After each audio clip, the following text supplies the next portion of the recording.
Assalamu alaikum yeɓoɓe Guetemar TV ko Samba Thiam haaldete moon eɗen ɗo e émission mo ganduɗa wiyete ko mi-temps donc oɗo émission addanta moon ɗum ko Guetemar TV inchallah moɓe jahan moon e terrain ji jum foof kala terrain bawɗo wonede e entraînement ji ko fate préparation navétane ala fof ko humpata moon ɗo e oɗo chaîne wiyete Guetemar TV donc e nder hen oɗon mbiya tan yo mbaɗ abonné oɗo chaîne Guetemar TV beela mbawon andude kala ko ganduɗa ene heewa e oɗo navétane woni e terrain ji d' entraînement ɗi ko fate entraîneur uji walla ko fate supporteur uji walla ko fate jouraji ko wawi wonde foof ala fof ko humpata moon son yeeɓi oɗo chaîne biteɗo Guetemar TV no mbiron moon ni joni en wino men jaahe terrain ngaji yimɓe ƴeewa holno équipe aji mbaɗata préparé navétane oɗo en jeehi oɗo navétane fuɗɗum uddidde ko Darou Salam ene wonde dental hande noon équipe Guetemar TV ene wonde Makky Bocar Sall ene gaari ɗo e terrain Darou Salam ƴeewen holno ɓe keblinta koye mabɓe ko fate oɗo ouverture eɗen ciftonode yimɓe équipe Darou Salam oɗo ko kamɓe gonno championnat zonal rawane kadi ɓe keeɓino hawrude oɗo ASC dental moɓe kawrata mo ganduɗa ko janggo ɓe kawrini rawane e demi final mais ko ASC Darou Salam hebno fiideɓe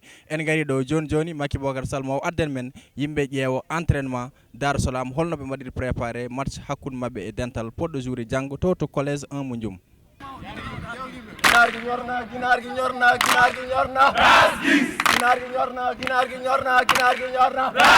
ani yakal mu ñëw nambe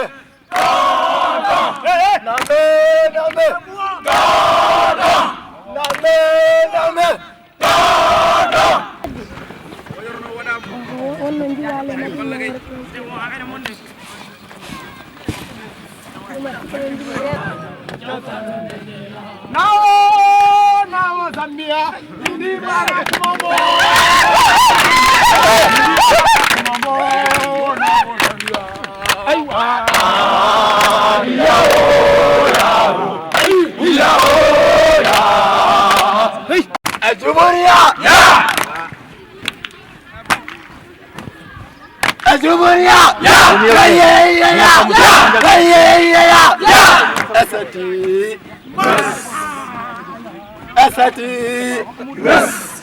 en mbino joni men gaddan moon préparation navétane jum ko fate ASC Darou Salam joni on paari ɗum yebde ɓoyata ƴeewen yimɓe gadda entraîneur o woni fodé côté kanko no artene men ko fate préparation ASC Darou Salam voilà coach équipe Guetemar TV ari ɗo ƴewde Darou Salam holno mbaɗiri préparé oɗo match hakkude mon e ASC dental poɗɗo wadde janggo to collège 1 mo Ndioum ko gartana min seeɗa e préparation moon guila de saison fuɗɗi ha ɗo to jaare ɗon ɗo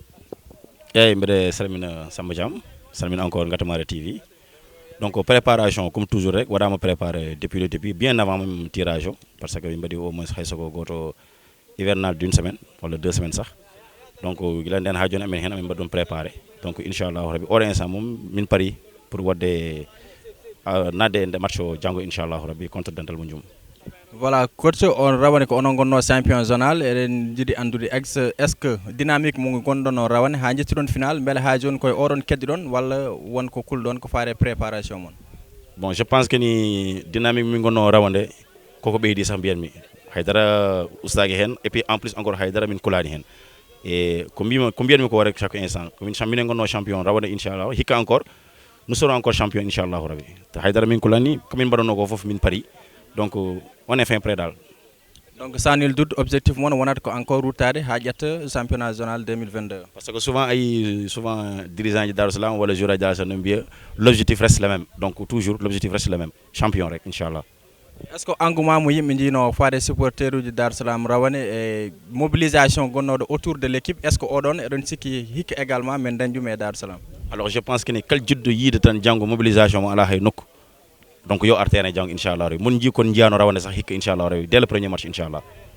hakkude mon e dental c'est sûr que coach dame mon pi ASC dental inchallah rabbi min jah te min nawda men ko victoire te inchallah min guitta hen victoire inchallah rabbi voilà coach a jarama merci beaucoup Guetemar TV won mam remercie merci a jarama et merci aussi à Guetemar TV on jarama no fewi merci beaucoup no mbiruɗen ni Guetemar TV en paari joni haaldude entraîneur mo ASC Darou Salam woni fodé côté enen dardi ɗo e joueur goto mabɓe woni Ceerno Bocar Moussa Sall mi gaccuma calmodira e Guetemar TV salamu aleykum bandiraɓe salamu aleykum Guetemar TV salamu aleykum la jeune salamu aleykum Ndioum min ko Ceerno Bocar Moussa joueur ASC Darou Salam salminto ɗo voilà gartanamen seeɗa préparation match mon demain oɗon joue match d'ouverture contre ASC dental holno mbaɗirɗon préparé oɗo match bon caggal no calminmi la zone de Ndioum caggal no calminmi différentes ASC ji gonɗiɗi ɗo e Ndioum mbeɗa salmina Ngatamari si TV aussi préparation ko ni tan no tawruɗa ɗum ni woni hollum préparateur uji physique ɗi nan ɗo à savoir minen amin jogui sens hawrude un professeur de PS comme Seydou Mama Seydou Tall ne wallita men e gueɗe kewɗe e banggue physique o mais aussi il y a des techniciens et des coachs expérimentés comme Fodé Côté Seydou Ndiaye Henri et Georges staff o foof dal neni dal amin ɗo mbaɗa préparé comme chaque année nomin mbaɗirtuno ni préparé hikka kadi min mbiyata préparateur tifuji ɗi ɓuuri wadde élevé par rapport e rawande amin dal min pari. Voilà, et recrutement ji indi Dar Salam waɗi recruté fodde cadre walla 7 joueurs e ɗiɗon recrutement est ce que cikkuɗama ɗum waɗa impacté vraiment e ko fade préparation mo nawetan hikko? Bon, recrutement ji mbiyatmi ko yonata. Pourquoi? Parce que nous avons 8 matchs à jouer plus les phases départementales donc ɗum ɗon vraiment somin dañi ɓeydude ni recrutement ji min ɓeydat surtout côté attaquant et côté milieu terrain o fof dal différentes postes baɗeteɗi évoluer e nder terrain donc recrutement kam min mbiyata ko yonata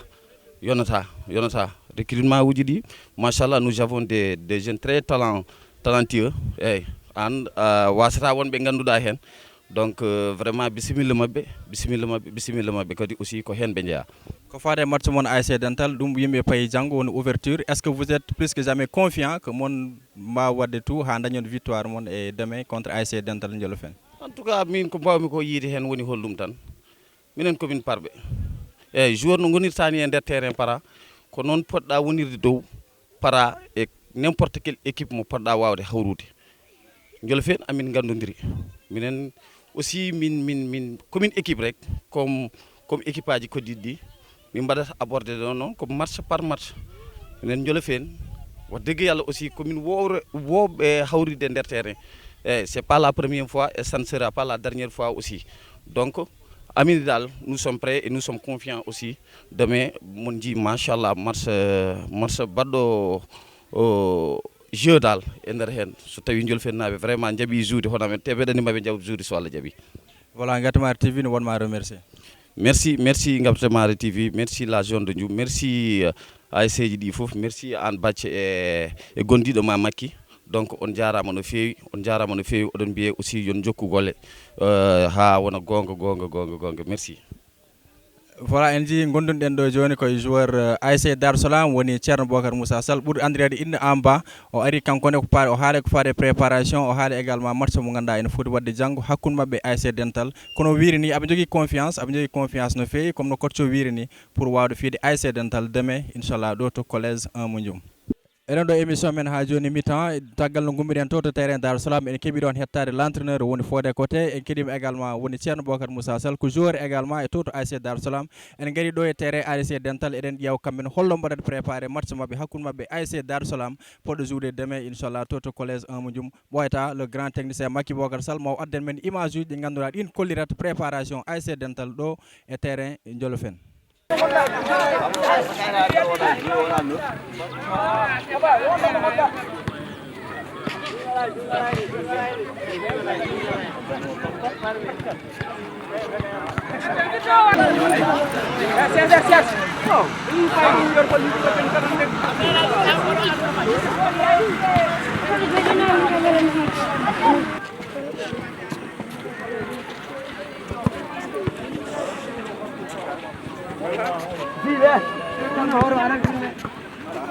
no parɗen ƴeɓde ɗiɗo image uji joni eɗen ɗo dardi e entraîneur ASC Dental woni Mouhamadou Dieng kanko ne yimɓe namnomo holno waɗiri préparé oɗo match hakkude makko e Darou Salam. Mouhamadou Dieng ko ma calmodira e wa Ngatamari TV.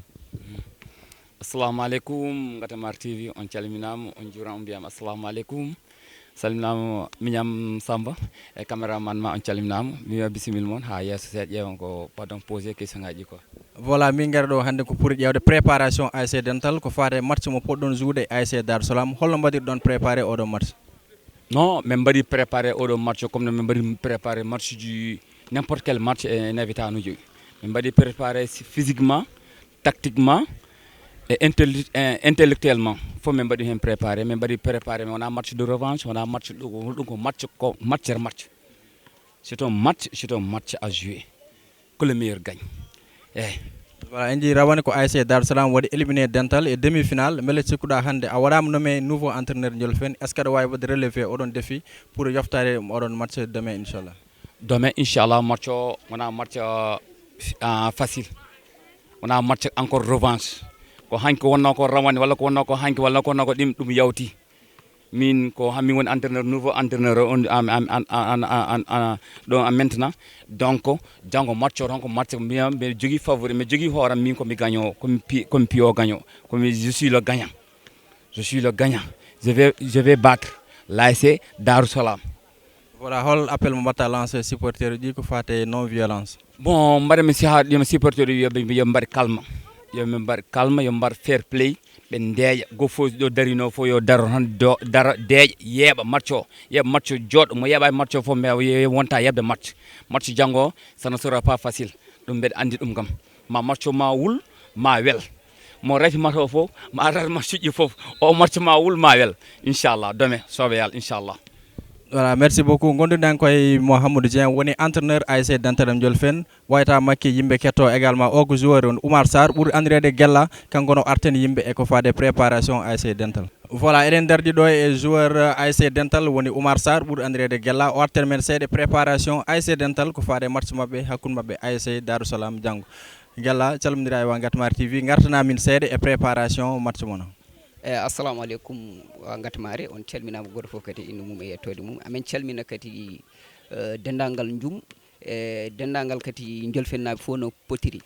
Bon ko artude marso seeɗa ko ɗum kam bon min mbiyata ko marso mo gandanɗa hoorema ko revanche comme no heɓe no cikkiri ni. Bon ko marso mo gandanɗa hoorema comme no marsaji fof. Bon ko comme no marsaji début championnat parce que enen gonnen koye wadde préparé début championnat men mo 2022. Bon wadde oɗo mars no heɓe no cikkirimo ni mbaɗa sikki o wayata noon walla minen kam min jagguirtamo noon.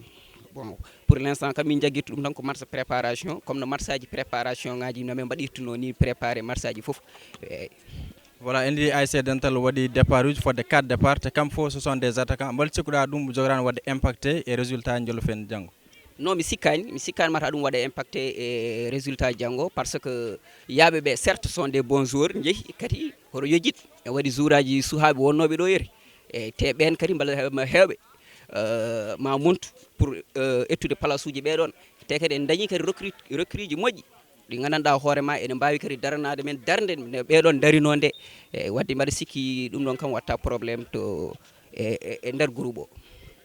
Voilà, merci beaucoup. Yimɓe gonno koye joueur ASC Dental woni Oumar Sarr woni ɓuri andirede inde Gella. Voilà, yeɓoɓe Gatmare TV en keeɓimo heɓtade yebde entraînement ASC Darussalam et ASC Dental e nder hen en keeɗimo hettade woni entraîneur Darussalam woni Fodé Côté enani ko haali ko e ko fade préparation match o en keeɗima ceerno Bocar Moussa Sall woni Amadou Ba en gari ɗo kadi également ɗo e terrain ASC Ndiolfen en keeɗima entraîneur mabɓe Mouhamadou Dieng o artini men no to yaaji no feewi e ko fade préparation mabɓe en keeɗima kadi également joueur o. Voilà, hoto jejjete également wadde abonné oɗo chaîne woni Gatmare TV beele mbawon suivre kala ko ganduɗa ene yaaha e oɗo nawetani jum woni saison 2022 ala fof ko humpata moon hen mbaɗe abonné kala ko wawi arde e chaîne o inchallah mon keɓ ɗum jeeɓon ɗum no haadiri ɗum ni fof.